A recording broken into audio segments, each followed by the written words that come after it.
Garret sat in the passenger seat as Ace and Woolite drove towards the serendipitous Fate District. They had been sitting in a train station passenger pickup parking lot in Waits for a few hours, napping. Garret was not accustomed to the practice and was now very tired. He attempted to slip away a few times, but every time he attempted to, Woolite's head would rise.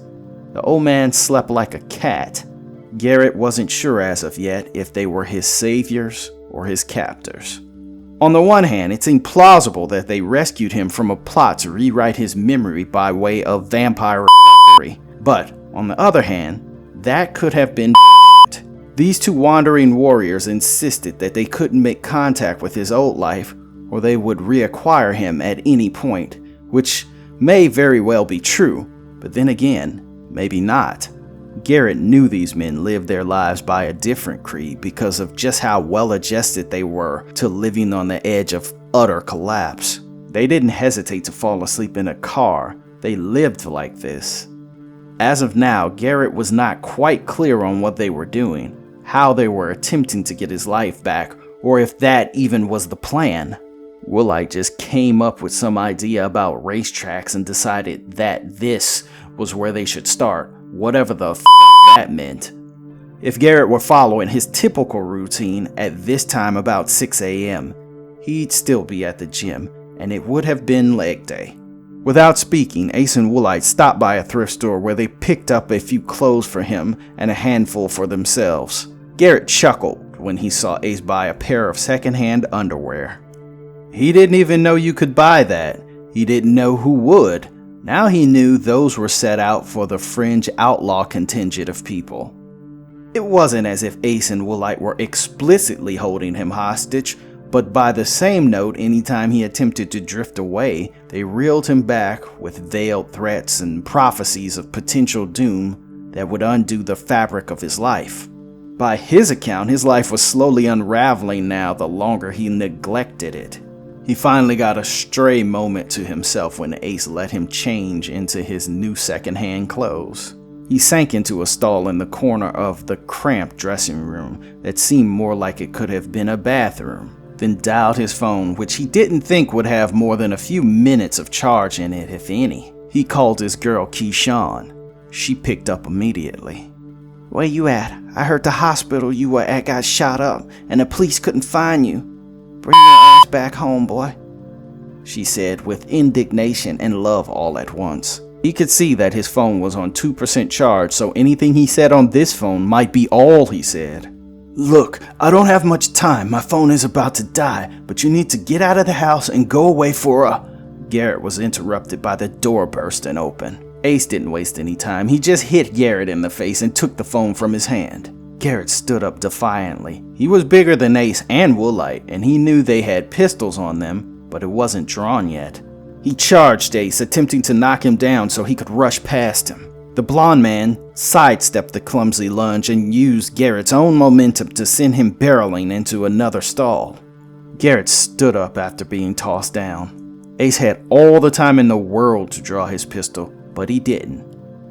"Look, dude, you're fucking dead, and she's fucking dead if you go back too soon.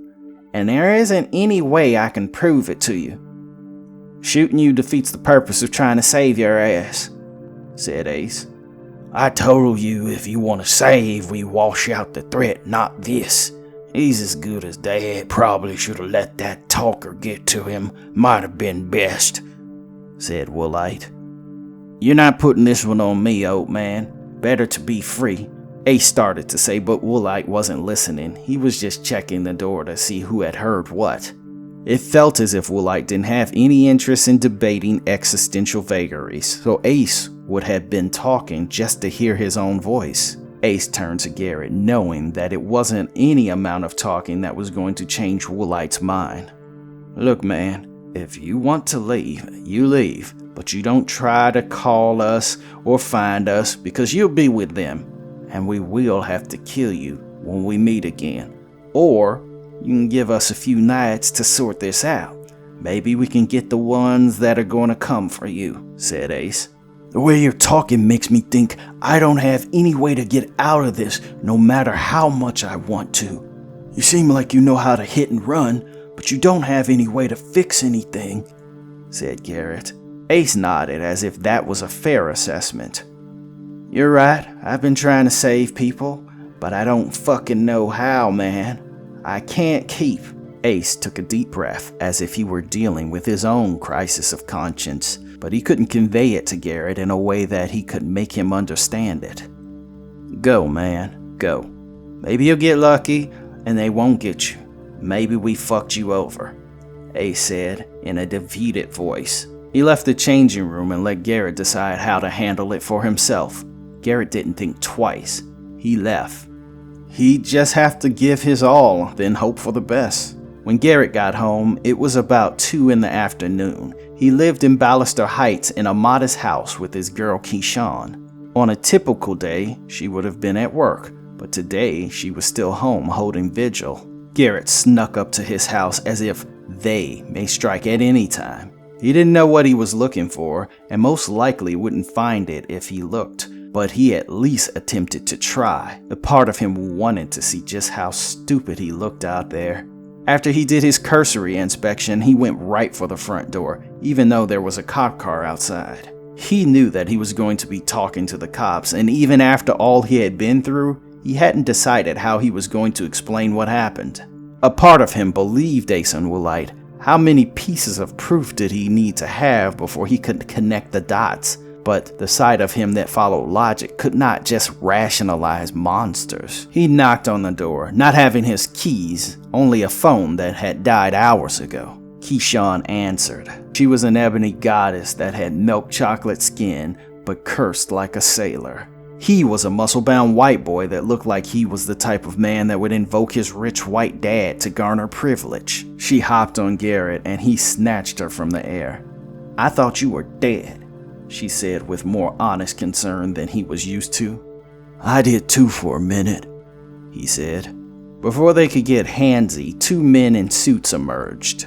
Keyshawn put her feet on the ground and realized she had to be on her best behavior for at least a little while.